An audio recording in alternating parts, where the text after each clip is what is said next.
What's going on, everybody? There's been a lot of Nick Brawl news this week, so let's get started. We'll be talking today about ex-NASB developer who was let go, talking about crunch in the industry, NASB 2's future, as well as the current issues with Nickelodeon All Star Brawl 2's North American servers.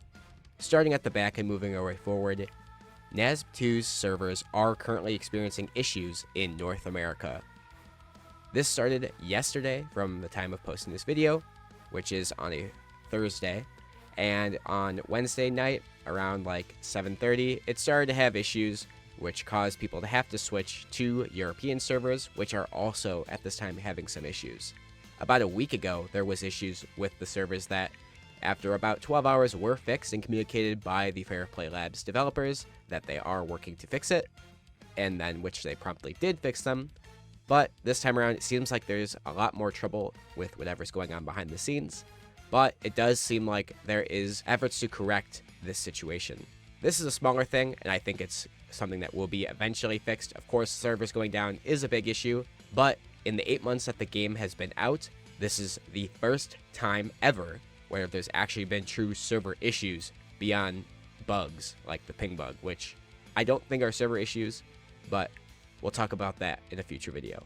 Now for the juicy stuff. Many people have theorized, and since the game's release and since NASB 1, there has been thoughts and rumors about crunch, specifically in the Nickelodeon All Star Brawl 2 development cycle, as well as some of the other things within the industry.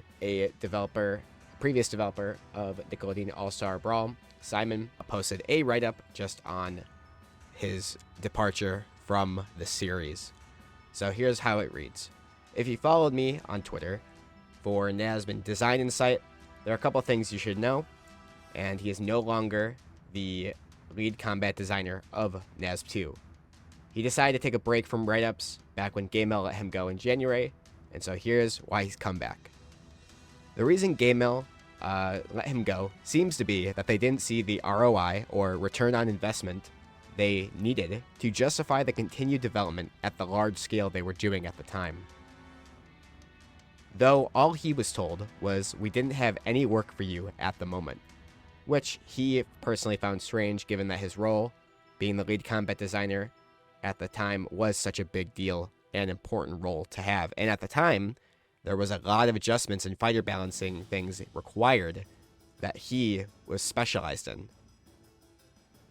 He says, in many ways, he loved working with Fair Play Labs on the project, but they were clearly aiming too high given the timeline and size experience of the team. Though a lot of people loved the game, it clearly wasn't where they wanted it to be at launch, and they found that quite distressing. He wasn't assigned the role of lead combat designer up front. It emerged organically as he was the most experienced designer and proactively took responsibility for as much as he possibly could. He was involved in almost everything, so it was quite shocking to be suddenly let go. Took a while to move on, but he's doing fine, and he probably needed the break. It's been nice to focus on time and energy outside of work, and he's in no hurry to get back to the gaming industry. Still, I love the game design, and he's decided to posting this as a way of moving on.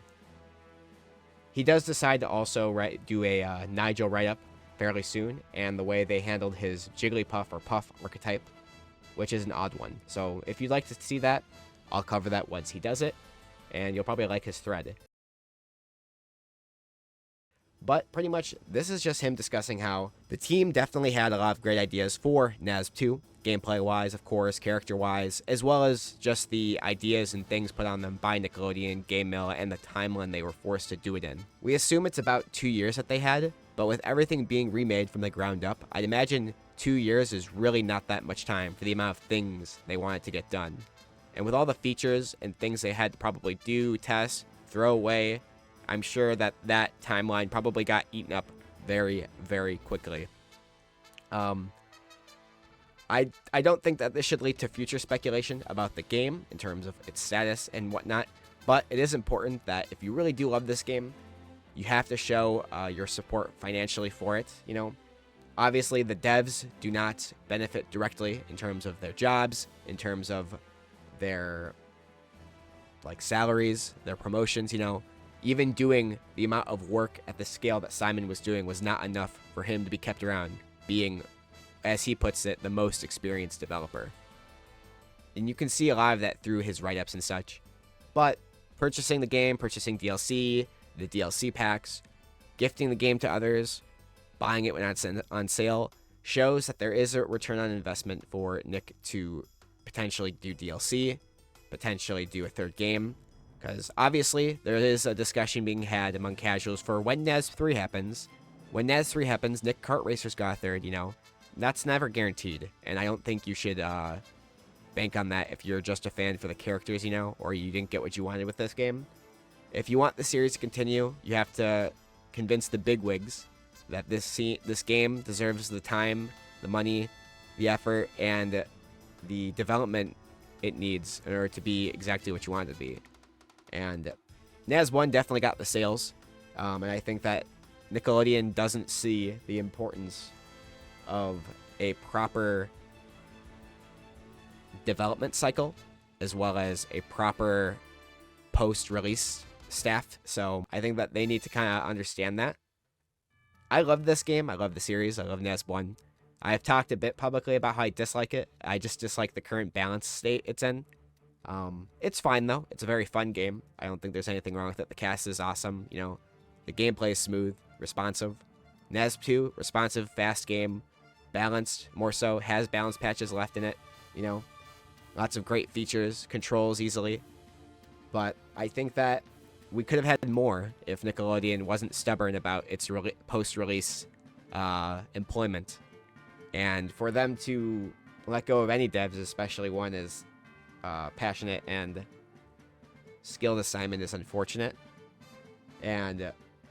But I think that Simon was pretty cool to see his write-ups for the game, and his influence definitely is important to see, as well as I'm sure all the work he did behind the scenes was very much appreciated. And that isn't to talk down on any of the other devs on the game, because they all obviously have their touch and their talents on the game. But I think this more should be a wake-up call to GameMail / Viacom Nickelodeon. These devs are inexperienced, or you have people experienced enough to lead the charge. Then make sure that they are given the time to develop what you want, if you want them to be the ones to develop this game. They've developed an amazing game, and obviously they have ambitions and such to go higher, but make sure that they have the time and the resources and the staff to do so as well. And I think it's important for them to acknowledge and realize that, because this game series is awesome and it deserves better, and the people behind it also deserve better. And the IP alone is not what makes a game good or bad. It definitely makes a game more interesting for sure, but NAS definitely in its state is amazing, and with more time it could be even better. So if there is ever a conversation to be had about development and how do you increase your ROI, your return on investment, more time with like the proper oversight and staffing, like people like Simon and others, definitely are things you should consider, because the more care you put into a platform fighter, the better you're going to get out of it. Look at something like Rivals of Aether and Rivals of Aether 2, for instance, and Smash Ultimate. 2 games, 3 games, 2 series that easily are the most high-quality platform fighters in the business. They get the time they need, they get the investment they need. The publishers of them understand that no matter what, even without IP, because Rivals doesn't have IP anybody cares about except Rivals fans. That's not to say the IP in the game is bad, but it's original characters. They don't have SpongeBob. They don't have Mario. They don't have Batman. They don't have Disney characters. They have Shovel Knight, an indie character. They have Ori, an indie character. The new games don't even have that. It has Arcane, but like, Arcane's awesome. But I'm saying, my point is that no matter what you do, if a game is high quality and has the time to, when it releases, become finished, or has the budget and understanding behind it that the return on investment improves when it's given proper post-release patches and has a post-release staffing to address things correctly, then you absolutely will see your game succeed. But if post-release you don't see the return on investment you want and you decide to shelf your staff and kick them out, then you're obviously not going to see more of a return on investment. And platform fighters need to understand that. Like, 2 years is great for NASB, and I think that you'd see a return on investment for a NASB 3 or more DLC if the post-release updates had the staffing behind them to make them better, more feature-packed, more bug-killing, more consistency in a proper direction. And I think that's kind of the case now, but I think that people behind the scenes can only do so much, People on the front lines, content creators, tournament organizers, fans can only support the game so much. And as a group, there's only so much you can do to make sure that the game has support. Nickelodeon, Game Mail, you two are the ones in charge of the amount of time, resources they can have to do this. You're in charge, apparently, of Game Mail, titled here, is specifically in charge of the return on investment. Game Mail obviously doesn't understand how platform fighters work. I'll put that publicly as a statement I've said. And I think that they could learn a lot from other publishers of platform fighters to understand how important post-release updates are, especially for a paid game like this, with DLC as well. And not just post-release care, but post-release quality updates, not just updates. Not to say that the updates in NASB are bad. It's just that I think if you want more and you want more investment from fans and consumers, you need to also put in that care yourself. Oh, that's all I got today. That became more of a ramble than it is just a news update. But let me know your thoughts on this. Do you think Game Mail Entertainment doesn't understand platform fighters? Do you think that Game Mail Entertainment or Nickelodeon was wrong to scale back their staffing on NASB 2? Do you think that the NASB 2 devs should have been given another year or so to develop and make the game they truly wanted to make? Let me know in the comments section. And like this video if you appreciate my more honest and just transparent post of this. I like Simon. I think he's a very skilled developer. So Rivals, if anybody from you is watching, or Multiverse devs or whoever, pick up this guy if you need a staff member. He's very intelligent, very awesome guy.